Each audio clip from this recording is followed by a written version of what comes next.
Hi guys, எல்லோருக்கும் வணக்கம். எப்பவுமே சந்தோஷமாக இருக்க வாழ்க்கையில் தொடர்ந்து முயற்சி செஞ்சுக்கிட்டே இருங்க. நன்றி.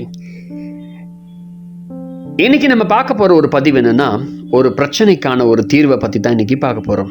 ஒரு முத்திரையை குறித்து இன்றைக்கி பார்க்க போகிறோம். அதாவது என்னென்னா, இனம் தெரியாத பல பயங்கள். அதாவது நிறைய பேருக்கு இது என்ன காரணமே தெரியாது. எக்ஸாம்பிள், சில மேடையில் நின்று ஒருத்தவங்கிட்ட பேசணும், மைக்கில் பேசணும்னா ஒரே பயம். கூட்டத்தை நின்று பேசும்போது பயம். சில பேருக்கு வயிறுலாம் கலக்கும் வேறு.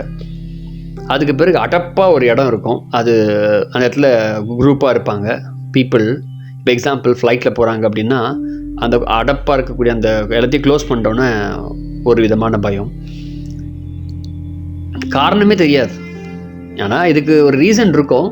ஏன்னா சயின்டிஃபிக்காக இதுக்கான ஃபோபியா என்னென்னு ஒரு ரீசன் இருக்கும். ஆனால் நமக்கு அதை பற்றி ஆராய்ச்சி பண்ணுறதுக்கு முன்னாடி நமக்கு எது ரீசன் என்னன்னே தெரியாத ஒரு பயம் நமக்குள்ளே இருந்துக்கிட்டே இருக்கும். ஒரு குறிப்பிட்ட பயம் அப்படின்னு சொல்ல தெரியாது. பேயை பார்த்தா பயம் அப்படின்னா நம்ம அது வேறு மாதிரி, அதுக்கு நம்ம முத்திரைகள் பண்ணலாம். ஆனால் என்ன காரணமே தெரியலையே. ஏன்னா தானாக பயம் வருது. திடீர்னு சத்தத்தை கேட்டால் பயம். ஏன் பயம் வருது தெரியல. ஏதாவது ஒன்று வெளியே ரோட்டில் ஏதாவது நடந்தால் ஒரு பயம். வெளியே அறக்கு விழுந்துட்டா ஒரு பயம். இந்த மாதிரி அந்த பயம் காரணமே எதுவுமே தெரியாத, அறியாத ஒரு காரணமே தெரியல, அவ்வளோதான் சொல்லலாம்.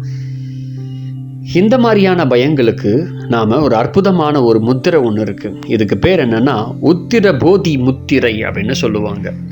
இந்த உத்திர போதி முத்திரையை நாம் தொடர்ந்து செய்யணும். எப்போ செய்யணும்னா, இந்த காரணமே இல்லாமல் பயம் வந்துடுச்சு அப்படின்னா உடனே இந்த முத்திரையை நீங்கள் பிடிச்சிங்க அப்படின்னா ஒரு 20 மினிட்ஸில் நீங்கள் அதுலேருந்து வெளியே வந்துடுவீங்க.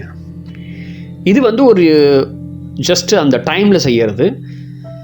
ஆனால் இது முழுமையாக நம்மளை விட்டு போகணும், அந்த மீனிங்லெஸ் ஃபியர் நம்மளை விட்டு போகணும் அப்படின்னா இந்த உத்திரபோதி முத்திரையை ஒரு பழக்கமாக செய்யணும்.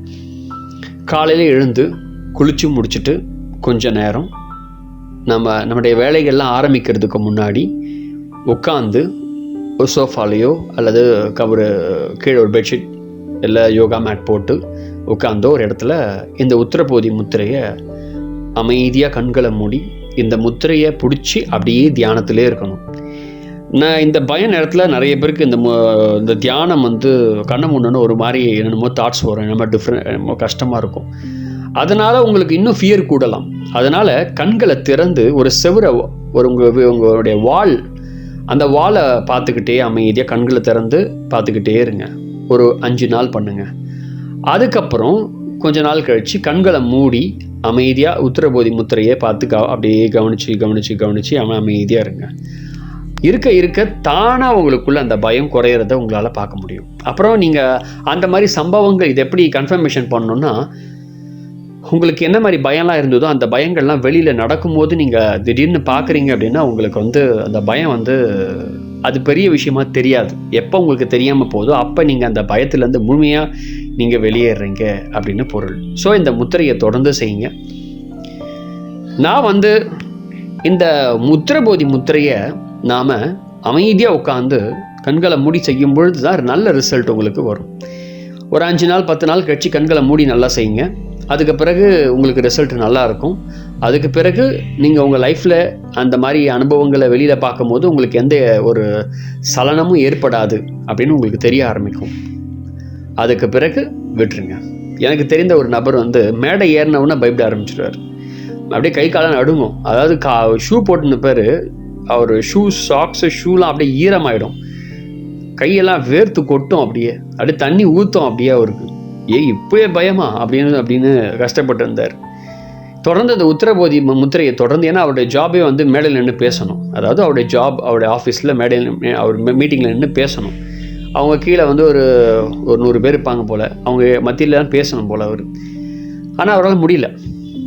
இதை பண்ணியே தீரணும்னு சொல்லிட்டு இந்த முத்திரையை நான் சஜஸ்ட் பண்ணேன். ட்ரை பண்ணி பாருங்கள் அப்படின்னு சொன்னேன். அவர் தொடர்ந்து ஒரு 15 நாள் தொடர்ந்து செய்தார். இதனால் ஆஃபீஸ்க்கும் போக முடியல, எதுவும் பண்ண முடியல. ஸோ தொடர்ந்து ஒரு 15 டேஸ் தொடர்ந்து செய்தார். அதுக்கப்புறம் அந்த ஸ்டேஜில் நின்று பேச ஆரம்பித்தார். அதுக்கப்புறம் அந்த பயம் அவர் விட்டு போயிடுச்சு. அந்த பயம் போன பிறகு ஃப்ரீ ஆகிட்டார். இது நான் கண்கூட பார்த்த ஒரு அனுபவம். இந்த மாதிரி நிறைய பயம் உங்களுக்கு இருக்கும். அந்த மாதிரி எல்லா பயங்களுக்கான வழிமுறைகள் ஈஸியாக இது மூலயமா சரியாகும். ஆனால் அது ரீசன் தெரியாத பயங்கள். காரணம் உங்களுக்கு தெரிஞ்சிச்சுன்னா அதுக்கு வேறு முத்திரைகள் இருக்குது. நம்ம அடுத்த பதிவில் பார்க்கலாம். ஸோ இது அன்ரீசன், எந்த ஒரு ரீசனும் தெரியாமல், அதான் முக்கியம். ரீசன் தெரியாத பயங்களுக்கான ஒரு முத்திரை. ட்ரை பண்ணி பாருங்கள். எக்ஸ்ட்ராடினரியான எக்ஸ்பீரியன்ஸை அனுபவிப்பீங்க. கூடிய விரைவில் நீங்கள் உங்களுடைய இனம் தெரியாத அந்த பயங்கள்லேருந்து விடுதலை அடைஞ்சு விடுவீங்க. என்னுடைய வாழ்த்துக்கள். Thank you very much. So first time video பார்க்கணுன்னா மறக்காமல் வீடியோவை சப்ஸ்கிரைப் பண்ணுங்கள். இந்த மாதிரி பிரச்சனை உடையவர்களுக்கு இதை தயவுசெய்து அனுப்புங்க. அவங்க செஞ்சு நல்ல ரிசல்ட்டை பெறட்டும். நிறைய பேருக்கு எக்ஸாமுக்கு பயம் வேறு. எக்ஸாம் பயந்துடணும், அந்த பயத்திலே எல்லாம் மறந்துடுவாங்க படித்ததெல்லாம். ஸோ இதை நீங்கள் இந்த உத்தரபோதி நீங்கள் ரெகுலராக பண்ணிங்கன்னா நல்ல ரிசல்ட் இருக்கும். காலையில் பண்ணுங்கள், மாலை பண்ணுங்கள், தொடர்ந்து 20 நிமிஷம் தொடர்ந்து செய்யுங்க. நல்ல ரிசல்ட் வரும். நன்றி. ஸோ மறக்காமல் வீடியோவை ஷேர் பண்ணுங்கள்.